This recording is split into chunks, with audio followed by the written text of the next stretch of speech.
यावेळी मुख्यमंत्र्यांना भेटायला गेले। या भेटीनंतर अनेक तर्कवितर्क लढवले जातात। त्यांनी पत्रकार परिषद घेऊन ही काही समस्यांबाबत भेट होती असं सांगितलेलं आहे, पण राजकीय अर्थ काढले जाते। 50 मिनिटं भेट झाली जवळपास। हा बरोबर आहे। सकाळी पाहिला आम्ही टीव्ही चॅनलला सगळ्यालाच। आता नेमकं काय त्याचा अर्थ आहे किंवा काय हा तुम्हाला आम्हाला काय लगेच कळणार नाही आहे, परंतु नेमकी कुठल्या बाबीसाठी किंवा काय होती ह्या मी नंतर विचारून आपल्याला कल्पना देऊ शकतो।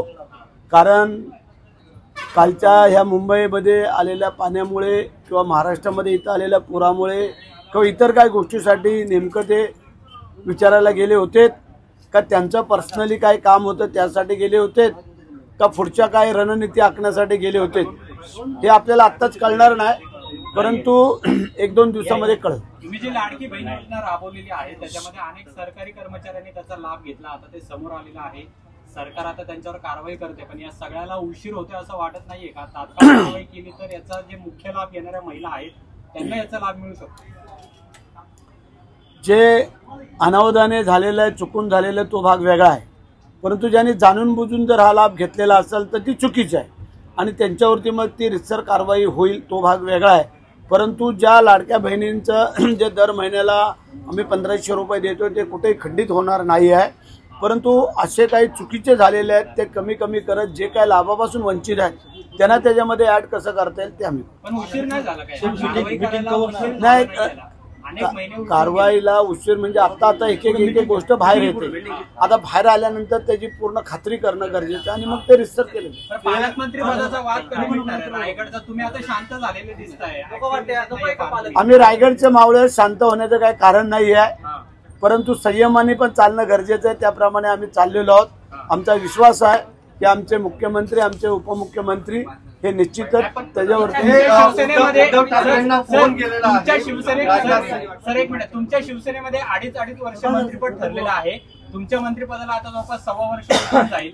नाही, 2.5 वर्ष उलटून गेले तर मग पालकमंत्रीपद 1.25 वर्ष नाही झालं, अजून 1 वर्ष पण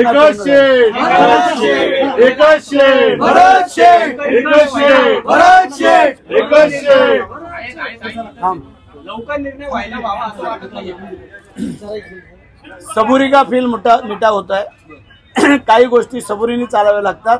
साईबाबांचे शब्द आहेत, सबुरी श्रद्धा आणि सबुरी, त्याप्रमाणे आम्ही चालेल। आम्ही शिवाजी महाराजांचे मावळे आहोत, बाळासाहेबांचे पाईक आहोत, शिंदे साहेबांचे खंदे समर्थक आहोत। त्याच्यामुळे पक्षाला किंवा इतर गोष्टीला काही कुठेही अडथळा येता कामा नये अशा प्रकारे आम्ही चाललेलो आहोत आणि निश्चित रायगडकरांचं स्वप्न पूर्ण होईल। शिवसेनेने एक ऍप तयार केलंय, एकनाथ शिंदेने आणि शिवसेनेने एक ऍप तयार केले की कुठेतरी भीती वाटते की जी काही बोगस मतदानाचं सध्याची काही चर्चा सुरू आहे त्या अनुषंगाने हे ऍप तयार केले गेले। असं काही नाही आहे की जे कार्यकर्ते पदाधिकारी अलर्ट राहायला पाहिजेत आणि त्याच्या अनुषंगाने झूटबूट काय हे असं काय होत नसतं, आपण पाहिलेलं आहे। परंतु जे काय ऍप तयार केलेलं आहे ते पक्षाच्या हितासाठी।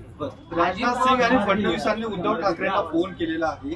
उपराष्ट्रपती पदाची निवडणूक आहे आणि उद्धव ठाकरेंनी देखील एनडीएच्या उमेदवारांना मदत करावी असं आवाहन केले गेले।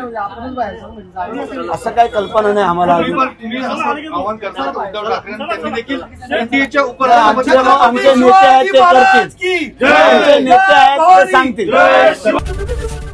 एबीपी माझा, उघडा डोळे बघा नीट।